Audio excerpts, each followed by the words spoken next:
Hi guys, welcome back to Anikumar vlogs. నేను చెప్పాను కదా షార్ట్లో అప్పడాలు అనేవి చేశానని. ఎండతో పని లేకుండా మనం వర్షాకాలంలో కూడా ఈజీగా అప్పడాలు అనేవి ఫ్యాన్ కిందే పెట్టేసుకొని చేసేసుకోవచ్చు. ఒక 1.5 డే అనేది ఫ్యాన్ కింద ఉంచితే సరిపోతుంది. దీనికోసం ముందుగా 1 కప్ రైస్ ఫ్లోర్ అనేది తీసుకోవాలి. ఈ 1 కప్ రైస్ ఫ్లోర్ అనేది ఒక గిన్నెలో తీసుకొని మనం ఏ కప్పుతోనైతే రైస్ ఫ్లోర్ తీసుకున్నామో అదే కప్పు రైస్ ఫ్లోర్కి 2 కప్పుల వాటర్ అనేవి తీసేసి మంచిగా ఉండలు లేకుండా ఆ ఫ్లోర్ అంతా మనం కలిపేసి పెట్టుకోవాలి. ఇప్పుడు మనం వాటర్ కోసం ఒక గంజులోకి మనం ఏ కప్పుతోనైతే రైస్ ఫ్లోర్ అనేది తీసుకున్నామో అదే కప్పుతోని ఎగ్జాక్ట్గా 5 కప్స్ ఆఫ్ వాటర్ అనేది యాడ్ చేయండి. ఫస్ట్ మనం రైస్ ఫ్లోర్లోకి ఏంటంటే 2 కప్స్ యాడ్ చేసాము. ఇప్పుడు వాటర్లోకి 5 కప్స్ ఆఫ్ వాటర్ అనేది వేసాము. అందులోకి జీలకర్ర అనేది యాడ్ చేయండి అండ్ కరివేపాకు కూడా యాడ్ చేయండి. కొంచెం ఉప్పు, కరివేపాకు ఫ్లేవర్ అనేది ఇష్టం లేని వాళ్ళు అందులోకి వాము అనేది కూడా యాడ్ చేసుకోవచ్చు. ఆ ఫ్లేవర్ అనేది చాలా బాగుంటుంది. ఇంకా చూడండి వాటర్ అనేవి ఎలా మరుగుతున్నాయో. అలా మరిగే టైంలో మీరు కలిపేసి పెట్టుకున్న పిండి ఉంది కదా, దాన్ని మళ్ళీ కింది నుంచి పైకి మంచిగా కలిపేసుకోండి. కలిపేసుకున్నాక ఇప్పుడు మనం మరుగుతున్నటువంటి వాటర్ ఉన్నాయి కదా, అందులోకి పోసేసి కలుపుతూనే ఉండండి. ఎందుకు అంటే మనం కాసేపు పక్కన పెట్టేసి వదిలేసినా కూడా అవి ఏంటంటే ఉండలు కట్టే ఛాన్స్ ఉంటుంది.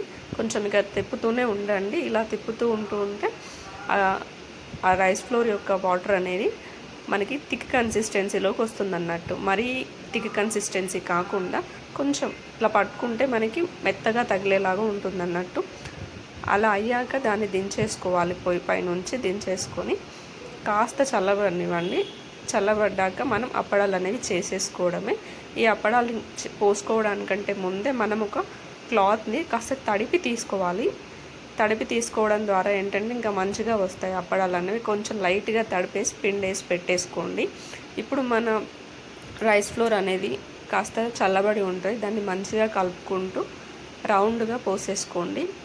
ఇలా పోసుకుని పెట్టడం వల్ల ఈజీగా డ్రై అయిపోతాయి.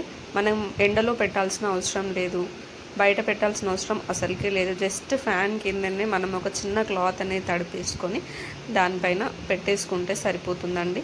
చాలా ఈజీగా చేసేయచ్చు. టేస్ట్ కూడా చాలా బాగుంటుంది. మీరు కూడా ఒకసారి ట్రై చేయండి. అప్పడాలు పెట్టడం అయితే అయిపోయిందండి. ఇంతే ఈజీగా పెట్టుకోవచ్చు. చూడండి 1.5 డేకి ఫ్యాన్ కింద ఆరబెట్టినా కానీ ఎంత బాగా డ్రై అయిపోయాయో. వీటిని ఇప్పుడు ఎలా తీసుకోవాలి అని అంటే మనం ఇప్పుడు ఈ క్లాత్ ఉంది కదా, దీన్ని రివర్స్ చేసేయండి. రివర్స్ చేసేసి దానిపైన కొంచెం చల్లటి వాటర్ అనేది చల్లండి. అలా చల్లి ఒక 1 మినిట్ అనేది అలాగే వదిలేస్తే మనకి వాటి నుండి అప్పడాలు అనేవి ఈజీగా ఊడొచ్చేస్తాయండి. మంచిగా చల్లేసుకోవాలి. చల్లేసుకున్న తర్వాత దాన్ని రివర్స్ చేసేయండి. రివర్స్ చేశాక ఒక 1 మినిట్ అయితే వెయిట్ చేయండి. వెయిట్ చేసి ఆ క్లాత్ని తిప్పండి. మనకి ఈజీగా ఊడొచ్చేస్తాయి. చూస్తున్నారా వీడియోలో ఎంత బాగా ఊడొచ్చేస్తున్నాయో. మనం పెద్ద కష్టపడాల్సిన అవసరం ఏం లేదు. జస్ట్ మనం తడిపేసి ఆ క్లాత్ని రివర్స్ చేసి మెల్లిగా తీసేసుకోవడమే. ఈజీగా ఊడొచ్చేస్తాయి. ఇలా ఊడొచ్చేసిన వాటిని ఏంటంటే ఇప్పుడు తడుస్తున్నాయి కదా ఇవి, వీటిని ఒక 1 అవర్ పాటు మళ్ళీ ఫ్యాన్ గాలి కిందే పెట్టండి. పెట్టడం వల్ల ఫుల్గా డ్రై అయిపోతాయి. ఇక ఇలా డ్రై అయిపోయిన తర్వాత మనం ఆయిల్లో వేయించేసుకొని తినేయడమే. చూసారా, 1 కప్పు రైస్ ఫ్లోర్కి మనకి ఎన్ని అప్పడాలు అనేవి ఈజీగా అయ్యాయో. ఇప్పుడు వీటిని మనం ఆయిల్లో ఫ్రై చేసుకొని చూద్దాం. చూడండి, ఆయిల్ అనేది వేడయ్యాక అందులోకి ఒక అప్పడం అనేది వేయండి. చూడండి రెండింటికి డిఫరెన్స్ ఎంత తెలుస్తుందో. చిన్న అప్పడం అనేది ఫ్రై అయ్యాక ఎంత పెద్దగా అయ్యిందో. ఇలానే మీరు కూడా చేసుకోండి. ఇంతే అండి. ఇంతే ఈజీగా మనం అప్పడాలు అనేవి ప్రిపేర్ చేసుకొని పెట్టుకోవచ్చు. నా ఈ వీడియో కనుక మీకు నచ్చినట్టయితే ఛానల్ని సబ్స్క్రైబ్ చేయడం మాత్రం మర్చిపోకండి. Thank you.